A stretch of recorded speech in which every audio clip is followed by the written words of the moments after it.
ladies and gentlemen. Today we are going to discover the success and benefits of pursuing a higher education degree.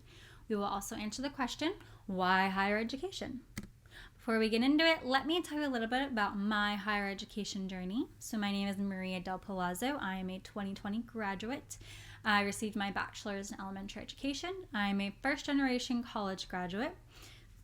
In 2022, I will be a first-generation master's graduate, currently earning my Master's of Arts in Leadership while working as a graduate assistant for Southeastern University. So, when talking about higher education, the big question that everyone asks is it worth it? Is it worth it because is it too expensive? How do university qualifications translate into work qualifications? They say employers nowadays need skills, not just knowledge or titles. They must invest in upskilling and reskilling graduates so they can actually learn skills required to be successful at work versus the skills that made them successful in the classroom. Now, 20% of graduates are not working in jobs that correlate to their degree they earned. Nowadays, students want jobs, not knowledge or titles, because financial stability is the primary goal. The cost of higher education has also increased 200% over the past 20 years, which is 145% in inflation. And nowadays, students think that there's just an unrealistic expectation on higher education because it is not possible to give everyone their dream job. Now let's look at the evolution of education. We're going to jump all the way back to the 1600s and 1800s as universities were funded by England for religious affiliation. College students, quote unquote, were as young as 14 and 15 years old. By the 1900s, colleges could be segregated by gender, ethnicity, and religion. However, here the goal was not to complete a bachelor's degree, but to complete a certificate. By World War I, we saw a big decrease in higher education. And in the 1920s and 1940s, it picked back up again as tuition rose from $70 to $133. Whites 18 to 24 were 4 times more likely to attend college than a black person of the same age, and 40% were women being trained in segregation as teachers, wives, and mothers. Now, post-World War II, the GI Bill contributed to the 2.7 million plus college students enrolled in college. 88,000 veterans were accepted into programs, and Pell Grants were introduced. By 1980, there was a dramatic increase of enrollment in higher education. 1990 to the present day, we have tuition that has rose from $10,620 to $18,333 and climbing to this day.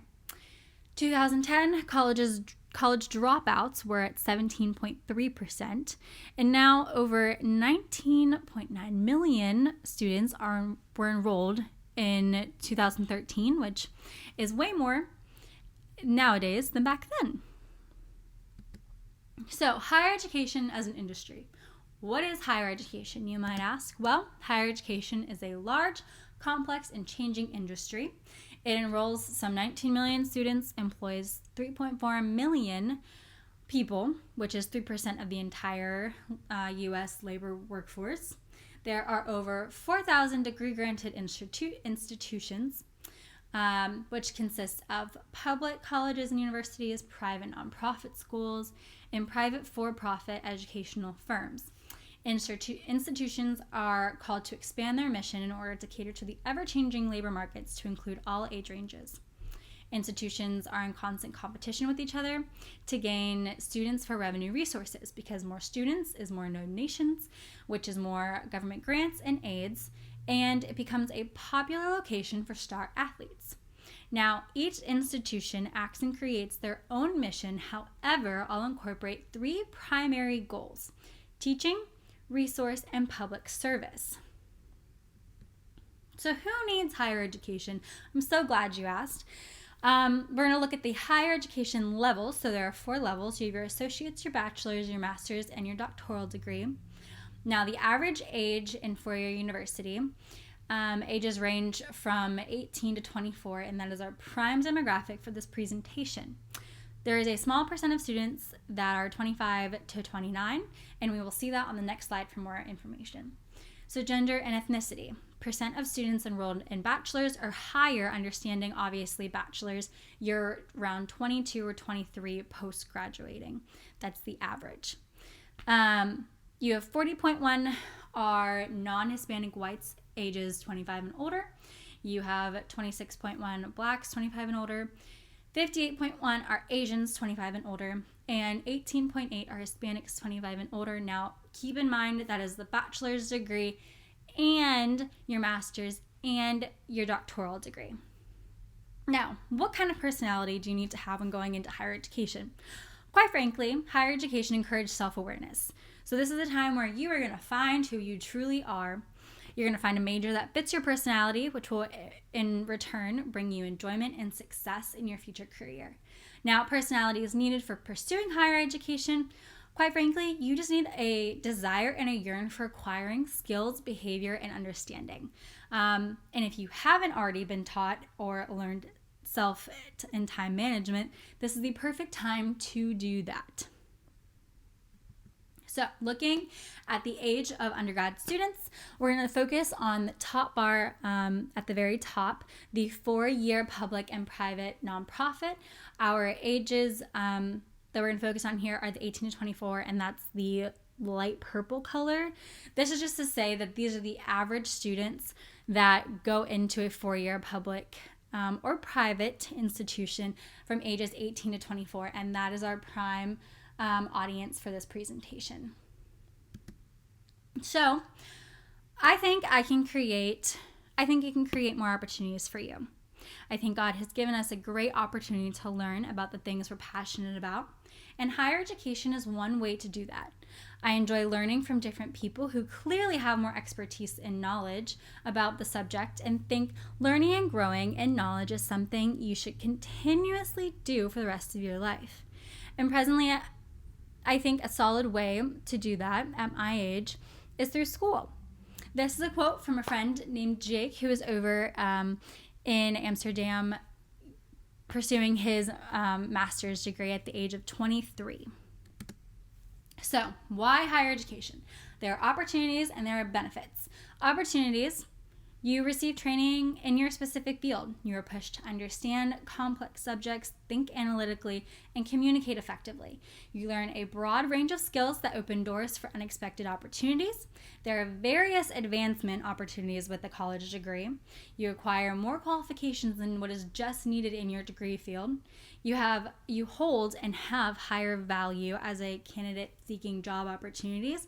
And depending on where you end up with your company, you have a potential tuition payout. Benefits of higher education: you have higher chances of earning more money. You have less probability of unemployment. Keep that in mind for the next slide. More cash flow equals less stress, resulting in a happier and healthier life. Learn potential development, include time management, responsibilities, and structure. These are all things you will carry on throughout the rest of your life with the family. You're going to carry it on through the rest of your career life. The education process enables one to explore facets across business fields to find one's strengths and one's passions. And you have a greater sense of discipline and accomplishment when achieving higher education degrees. So here we are. Higher education degrees improve graduates' employment and earning potential. Now I'm going to let the graphs speak for themselves because it is clearly stated here. And it's very clear that obviously if you do have higher education degrees, you are more likely to have a higher income and earnings. On virtually every measure of economic well-being and career attainment, from personal earnings to job satisfaction to the share employed full-time, young college graduates are outperforming their peers with less education. Bachelor degree holders are half as likely to be unemployed as their peers who only have a high school degree, and they make $1 million in additional earnings on an average over their lifetime. While skipping college may seem like the cheaper option, data suggests earnings for college graduates far exceed wages for those with less than a bachelor's degree. So, what to consider now that you understand the opportunities, the benefits, what higher education is, and now you're considering it, these are things that I want you to even further consider. Your values. What values do you have? And choose a college or a university with the same values. establish desired cost, size, location, religious affiliation, a public school, a private school. Does the student qualify for FAFSA grants, financial aid, and does the school even offer it? And I want you to also keep in mind the lifestyle you will need to have in higher education. You will learn, if you haven't already, the balance of a social and academic life. Explore and create new experiences while also understanding your primary goal in higher education is to earn a degree and learn and go to classes. So you become who you surround yourself with. And higher education is primarily taught through peer learning, where students learn by interacting, collaboration, and discussing in-person and online classes. So from a student perspective, I'm a student in higher education. What is this whole thing about? Why do we want it? What's going on? Essentially, higher education allows for independence and freedom. As students, we want that. We want to be able to move out of our parents' house. We want to experience life on our own and figure out what we're doing. We want to meet new people, experience new life, and build confidence of who we are individually. We want to increase earning potential and we want to increase our knowledge. So here's a video from Janetta Cole, Yale University, and she talks about the value of higher education. Now, I want to show this video because this is something that I also connect with, and I think she does a great job at explaining it on a deeper level.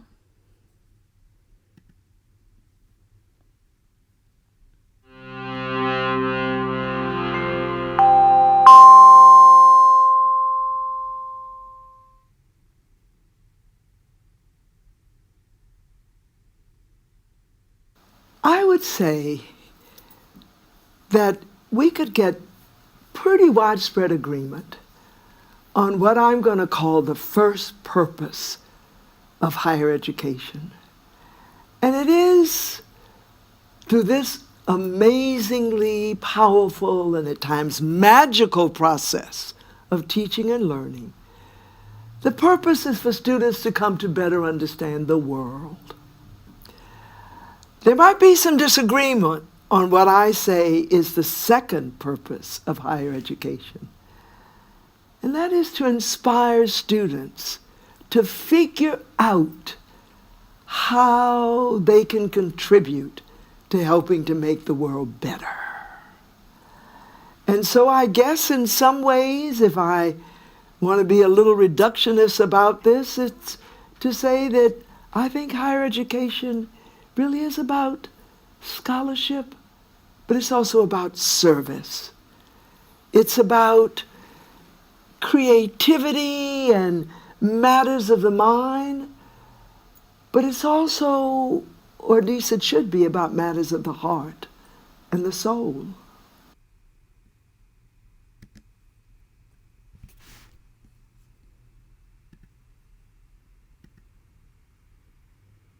So that was a wonderful video explaining her values and why higher education is important to her.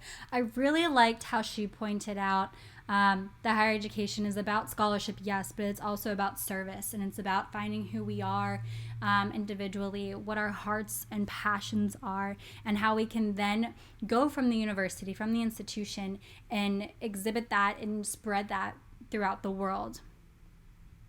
So 2020 graduates, what a time. According to the U.S. Department of Education, an estimate of 3,898,000 students will graduate from college in the 2020 calendar year, and this is a 6 million increase from 2015-2016. Now, I was one of those graduates who graduated in the spring of 2020, and my whole question was, what is next? Now what? What am I doing? Because of COVID, and here it says that National Association of Colleges and Employers, 8% of companies revoked job offers to the class of 2020 graduates. And this was something that I was personally affected by, and it was, I questioned, what is my next step? Is this time to continue to learn and pursue my next degree? Because I knew I wanted to continue higher education. I just didn't know what that timeline looked like for me. However, it all panned out accordingly. And now I'm currently continuing my higher education degree. So my question is, I wonder if we will see a rise in higher education enrollment in 2021 because of the effects of COVID in 2020. So 2021 projected graduates. Again, this chart speaks for itself in the light purple. Obviously, it all adds up. All of the light purple adds up to 23.9 million students will be enrolled in 2021, which is an incredible number.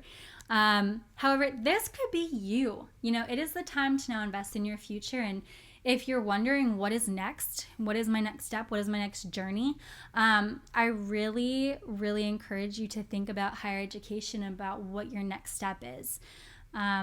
There's always a quote, Gary Kelly has said it, and it's something that has stuck with me. There is no better time than the present to be better than we were yesterday. So how can I today be better than I was yesterday?